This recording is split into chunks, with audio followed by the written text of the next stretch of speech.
Bismillahirrahmanirrahim. Assalamualaikum warahmatullahi wabarakatuh. Alhamdulillah hamdan katsiran thayyiban mubarakan fih kama yuhibbu rabbuna wa yarda. Asyhadu an la ilaha illallah wahdahu la syarika lah wa asyhadu anna Muhammadan abduhu wa rasuluhu. Bapak-bapak sehat semua nggih? Alhamdulillah kita berjumpa lagi di pelajaran yang sama. Insyaallah kita melanjutkan pembahasan kitab Tuhfatul Atfal yang diterjemahkan oleh Ustadz Andrianto LC. Kitab Tuhfatul Atfal seperti halnya yang saya jelaskan di grup, yaitu karya dari Syekh Sulaiman Al-Jamzuri. Baik, kita melanjutkan di pembahasan berikutnya sebelum tahsin. Pembahasan selanjutnya yaitu terkait adab membaca Al-Quran. Di sini dijelaskan, mungkin adab membaca Al-Quran itu sangat banyak, akan tetapi di sini disebutkan ada 7 aja. Yang pertama di antaranya adab ketika membaca Al-Quran itu, yang pertama seseorang harus memurnikan niatnya karena Allah. Ini penting. Memurnikan atau mengikhlaskan niatnya karena Allah ini bukan sekedar hanya menuntut ilmu aja. Ya, kita beribadah kepada Allah harus dengan ikhlas. Karena syarat diterimanya amal adalah 2 hal, yaitu ikhlas dan muttaba'ah, yaitu dengan ikhlas, mengikhlaskan niatnya, memurnikan niatnya bukan karena paksaan, bukan karena diajak temannya, karena murni ingin mendapat pahala dari Allah Subhanahu wa taala, itu ikhlas. Terus yang kedua itu tadi muttaba'ah, yaitu dengan apa yang diajari oleh Nabi, apa yang dicontohkan Nabi, yaitu ngoten. Jangan dibuat-buat sendiri. Apa yang diajari Nabi, ngoten. Itu syarat diterimanya amal. Jadi adab yang pertama dalam membaca Al-Quran itu mengikhlaskan niat karena Allah Subhanahu wa taala. Ini sebagaimana firman Allah Subhanahu wa taala dalam surat Al-Bayyinah. Wa ma umiru illa liya'budullaha mukhlishina lahuddin. Padahal mereka tidak diperintahkan kecuali menyembah Allah dengan memurnikan ketaatan kepadanya dalam menjalankan agama yang lurus. Kemudian yang kedua yaitu membaca Al-Quran dalam keadaan suci, berwudu. Akan tetapi hal ini juga kalau dijelaskan masalah luas itu banyak ya, khilaf juga. Ada yang mengatakan tidak perlu, kalau kita bahas secara luas maknanya.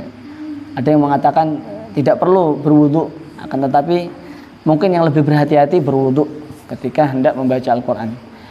Setahu saya orang yang tidak boleh membaca Al-Quran atau memegang Al-Quran itu orang yang Al-Qurannya yang terjemahan biasanya ngoten. Wallahu alam. Yang penting di sini adab yang kedua yaitu membaca Al-Quran dalam keadaan suci. Ini sebagaimana hadis Nabi SAW, inni karihtu an azkurallah azza wa jalla illa ala tuhrin qala, atau perkataan yang lainnya qala ala taharatin. Masyaallah, syukran jazakumullah khairan. Sesungguhnya aku tidak suka menyebut nama Allah, berzikir, melainkan dalam keadaan tuhrin, taharatin, atau tuhrin atau taharatin. Tadi yaitu sesungguhnya aku tidak suka menyebut nama Allah, berzikir maksudnya, melainkan dalam keadaan suci. Tuhrin artinya bersuci, atau taharatin dalam riwayat yang lain. Kemudian yang ketiga yaitu membaca Al-Quran di tempat yang bersih dan pakaian yang bersih. Terkadang orang tidak memperhatikan hal ini. Mereka membaca Al-Quran ya sudah tidak melihat adab yang ketiga ini. Sedangkan ketika kita bertemu dengan misal siapa gitu yang lebih Masya Allah, itu kita pakaiannya najis biasa.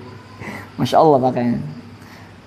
Kita mau berbicara dengan Allah, Kita tunjukkan adab kita kepada Allah Subhanahu wa taala. Kemudian yang keempat, menghadap kiblat ini terkait bukan diharuskan, akan tetapi yang lebih utama ngoten. Bukan diharuskan baca Al-Qur'an menghadap kiblat mboten.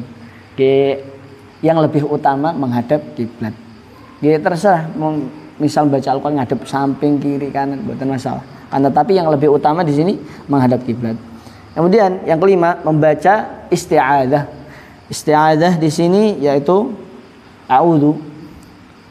Sebagaimana firman Allah Subhanahu wa taala, "Fa idza qara'tal Qur'an fasta'iz billahi minasyaitonir rajim." Apabila kamu membaca Al-Qur'an, fasta'iz billah.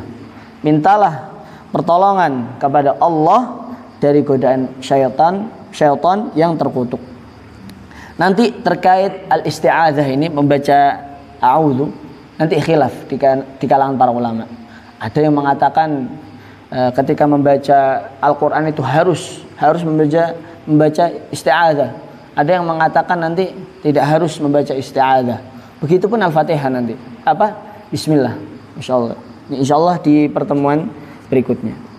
Kemudian yang keenam, khusyuk dan penuh penghayatan ketika membacanya. Khusyuk di sini ya bisa diartikan kita mempelajari tafsirnya, kita tadabburi arti-artinya, dan penghayatan setiap apa yang kita baca dalam Al-Qur'an kita hayati.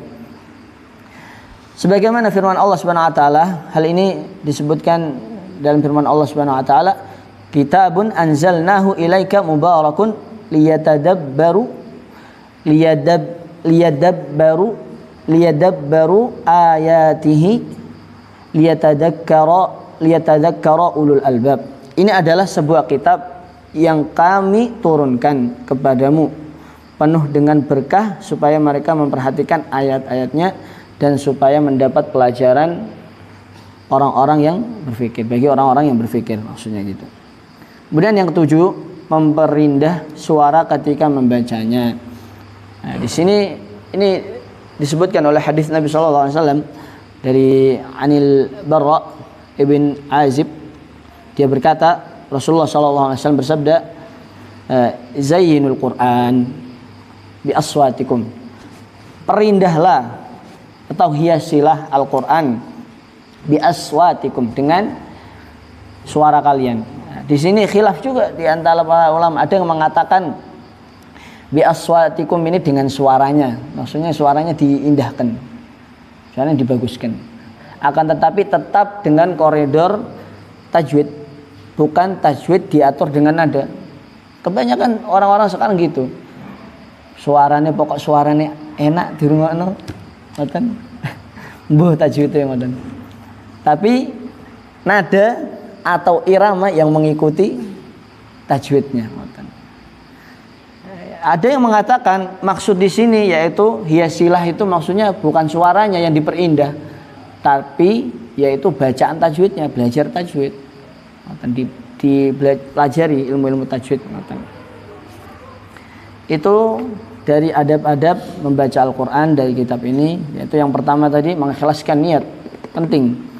Hal utama yang harus diperhatikan yaitu mengikhlaskan niat.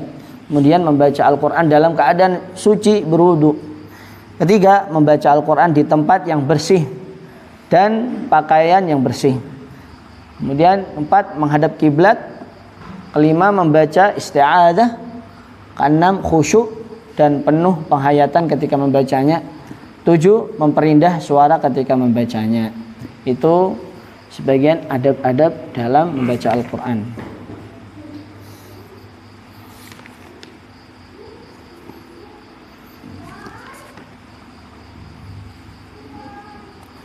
Baik, dilanjut. Dasar-dasar ilmu tajwid.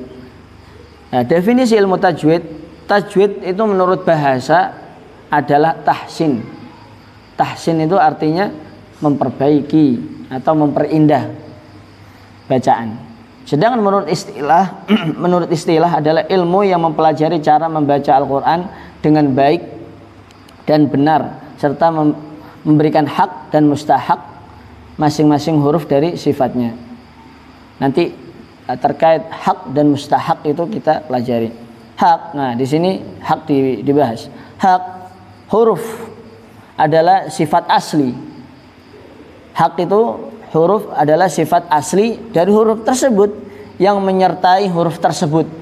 Hak itu adalah yaitu huruf pada dasarnya. Misal huruf A, yaitu ya makhrajnya di sana udah gitu. Hak huruf aslinya gitu. Yang menyertai huruf tersebut seperti salah nih. Jadi ada namanya nanti itu hak dan mustahak. Hak dan mustahak itu ada sifat huruf yang memang bawaan dari huruf tersebut, dan ada namanya mustahak. Mustahak itu sifat yang sewaktu-waktu sifatnya itu. Contohnya sifat yang memang ada di sifat tersebut, yaitu contohnya ada namanya huruf itu memiliki sifat jahar, jelas. Terus ada yang dia memiliki sifat isti'la. Contohnya apa? Isti'la, huruf-huruf isti'la. Khussa, dagtin, qidh. Nah, itu huruf-huruf isti'la. So, do. Nah, dia punya sifat isti'la tebal. Nah, ini sifat bawaannya itu hak. Mustahak itu sifat yang seakan-akan nanti sewaktu-waktu aja gitu. Seperti di sini sifat yang sewaktu-waktu disebutkan di sini seperti tafkhim, tarqiq, ikhfa dan lainnya. Ikhfa sewaktu-waktu aja dia keluarnya, kan? Dan tujuan mempelajari ilmu tajwid diantaranya yaitu yang pertama memperbaiki bacaan Al-Quran. Nah, kemudian yang kedua menjaga lidah dari lahan. Nah, lahan itu nanti kita bahas. Nanti ada namanya lahan jali, lahan khafi. Kesalahan yang samar dan kesalahan yang fatal banget. Itu nanti kita bahas. Ketika membaca Al-Quran, yaitu yang kedua tadi menjaga lidah dari lahan kesalahan ketika membaca Al-Quran. Yang ketiga yaitu mendapatkan ridha Allah Ta'ala serta memperoleh kebahagiaan. Dilanjut yang ketiga, keutamaan ilmu tajwid. Ilmu tajwid adalah ilmu yang sangat penting karena berhubungan dengan kalamullah. Jadi kenapa? Makanya yang di sebelumnya kita bahas keutamaan seseorang yang membaca Al-Quran itu disebutkan dalam hadis Nabi, khairukum, sebaik-baik kalian. Karena kenapa Nabi menyebutkan sebaik-baik kalian? Kenapa? Karena kita belajar kalam Allah, perkataan Allah. Itu makanya dikatakan khairukum man ta'allama al-Quran wa 'allamah. Kemudian yang keempat yaitu tentang peletak dasar ilmu tajwid. Jika ditinjau dari segi amaliyah atau praktek penerapan, maka peletak dasar ilmu tajwid adalah Rasulullah SAW. Siapa peletak dasar? Yang pertama kali ya Rasulullah. Kemudian Rasulullah ke siapa? Sahabat. Sahabat ke siapa? Tabi'ut tabi'in sampai ke kita. Ya peletak pertama ya Rasulullah. Maka peletak dasar ilmu tajwid adalah Rasulullah tadi. Karena Al-Quran diturunkan kepada beliau melalui perantara malaikat Jibril alaihissalam dengan tajwid. Kemudian Rasulullah SAW mengajarkannya kepada para sahabat, dan sahabat mengajarkannya kepada tabi'in, dan begitu seterusnya hingga sampai kepada kita sekarang ini tanpa ada penambahan, pengurangan dan perubahan sedikit pun. Ini membuktikan kebenaran firman Allah Subhanahu wa taala. Allah sendiri yang menjaga Al-Quran itu sendiri. Sebagaimana Allah Ta'ala berfirman, Inna nahnu nazzalna dzikra wa inna lahu lahafizun. Sesungguhnya kami yang menurunkan Al-Quran dan kami yang akan menjaganya. Kata Allah. Makanya orang yang ingin membuat sesuatu hal yang sama dalam Al-Quran itu tidak bisa. Allah menantang hal itu sebagaimana firman Allah Subhanahu wa taala dalam surat Al-Baqarah, wa in kuntum fi raibim mimma nazzalna ala abdina fa'tu bi surah. Dia menantang, buat surat semisal, kata Allah. Fa'tu bi surah wa in kuntum fi fi raibim mimma nazzalna ala abdina fa'tu bi suratin mim mithlih. Buat surat semisal. Allah nantang. Wada'u syuhada, dan panggil. Wada'u syuhada, orang-orang yang kalian rasa benar. Wada'u syuhada'akum min dunillah. Panggil orang-orang selain Allah. Min dunillah in kuntum shadiqin. Jika kalian benar-benar orang-orang yang benar. Allah menantang. Buktinya sampai sekarang nggak ada yang bisa menyamai Al-Quran. Itu bukti dari firman Allah Subhanahu wa taala yang kita sebutkan tadi. Kemudian adapun jika ditinjau dari segi ilmiah, tadi amaliyah. Ilmiah yaitu tentang teori. Maka para ulama berbeda pendapat tentang orang yang pertama kali menulis ilmu tajwid. Dan pendapat yang paling kuat dalam hal ini adalah yang pertama, orang yang pertama kali menulis ilmu tajwid dalam bentuk nazam. Nazam itu syair. Syair semerep nggih. Nggih. Adalah Musa ibn Ubaidillah al-Khaqani. Musa Ubaidillah al-Khaqani ini kalau nggak salah penulis kitab tertua ilmu tajwid. Aslinya kalau pengen mendasar lagi yaitu belajar kitabnya Ubaidillah al-Khaqani ini tadi. Itu lebih mendasar lagi itu ilmu tajwidnya. Jadi secara ilmiah atau teori tadi disebutkan orang yang pertama kali menulis ilmu tajwid dalam bentuk syair adalah Musa ibn Ubaidillah al-Khaqani yang wafat 325 Hijriah. Sedangkan yang kedua, yang pertama kali menulisnya dalam bentuk matan adalah Ubaid al-Qasim bin Salam yang wafat 224 Hijriah. Yang kelima terakhir, masih ada yang keenam. Yang kelima, hukum mempelajari ilmu tajwid. Hukum mempelajari ilmu tajwid. Di sini kita masuk terkait hukum orang yang mempelajari ilmu tajwid. Hukum mempelajari ilmu tajwid dari segi ilmiah, teori. Kita belajar teorinya nanti kayak contohnya kita belajar idgham bi gunnah, idgham bil gunnah, iqlab, itu namanya teori. Adalah fardu kifayah. Fardu kifayah apa? Fardu kifayah itu apabila di suatu kampung itu sudah ada yang melakukannya, terus ada yang nggak melakukannya, sudah gugur orang yang nggak melakukannya itu. Kayak contohnya sholat jenazah. Kalau misalnya ada yang menyolatinya, sudah gugur orang yang tidak menyolatinya. Tapi kalau sama sekali nggak ada yang menyolatinya, dosa semua kampung itu. Itu hukum dari segi teori, dari segi mempelajari teorinya. Apabila sebagian, di sini jelasnya, apabila sebagian kaum muslimin mempelajarinya, maka gugurlah kewajiban dari sebagian kaum muslimin yang lain. Adapun jika dilihat dari segi amaliyah, penerapan praktek, maka setiap muslim wajib. Jadi membaca Al-Quran ya wajib setiap muslim. Membaca Al-Quran dengan memperhatikan hukum-hukum tajwid itu wajib setiap muslim, tidak tanpa terkecuali. Dan kaidah bacaan yang benar, dalam kaidah bacaan yang benar, sebagaimana firman Allah Subhanahu wa taala, warattilil Qur'ana tartila, dan bacalah Al-Quran dengan tartil. Tartil napa? Perlahan-lahan. Walaupun nanti kita di pertemuan yang selanjutnya akan membahas tentang tadi yang saya sebelumnya ngasih gambaran terkait tahqiq, tadwir, yaitu adalah ada tingkatan-tingkatan dalam membaca Al-Quran. Ritmenya itu ada, cepat, sedang. Nanti pertemuan yang akan datang kita akan bahas.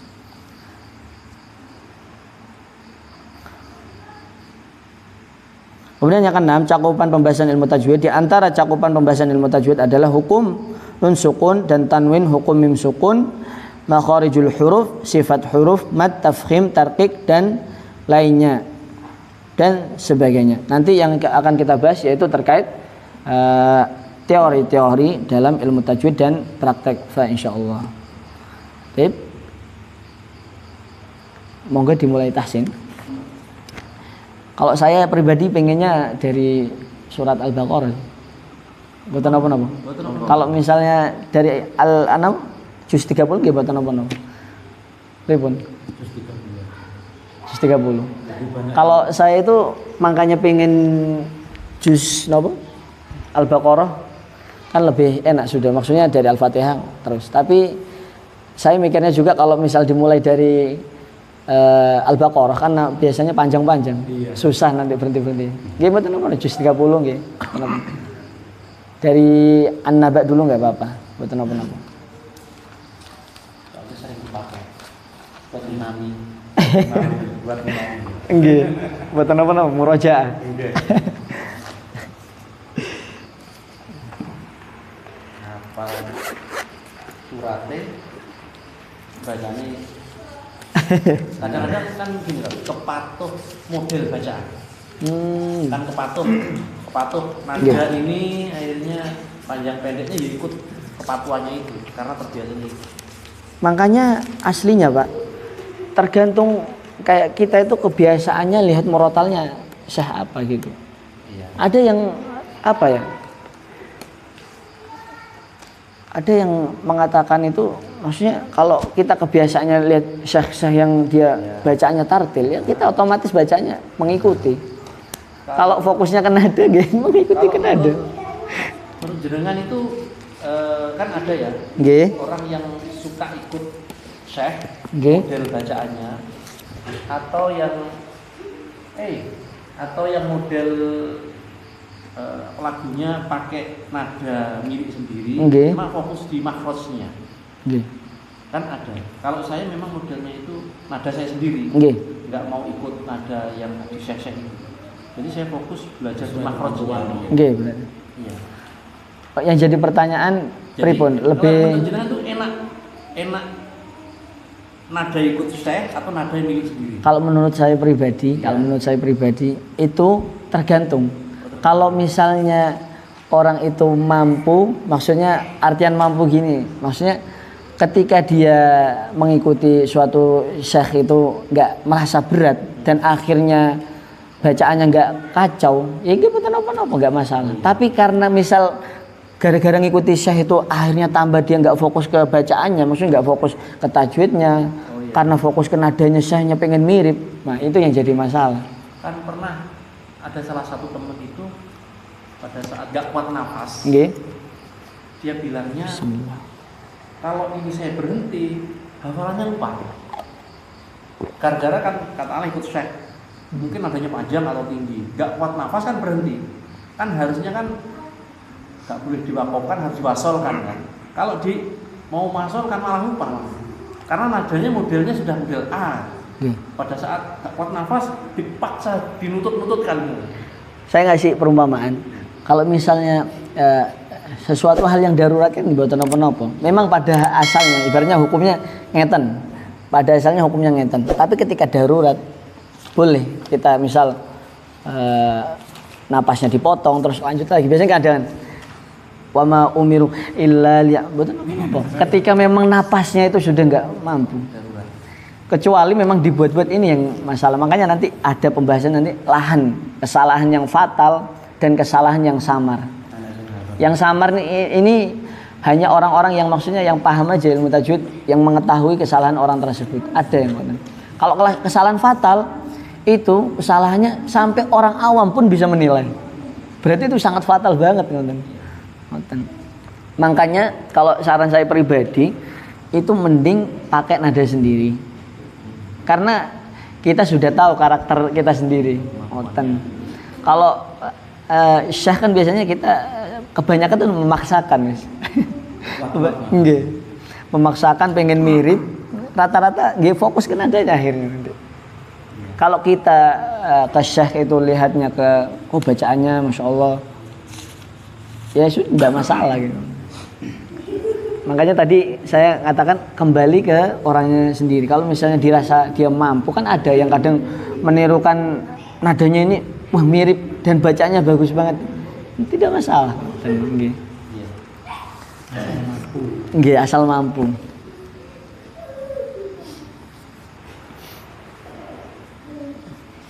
Surat An-Naba pun nggih. Saya baca keren nggih sampai ayat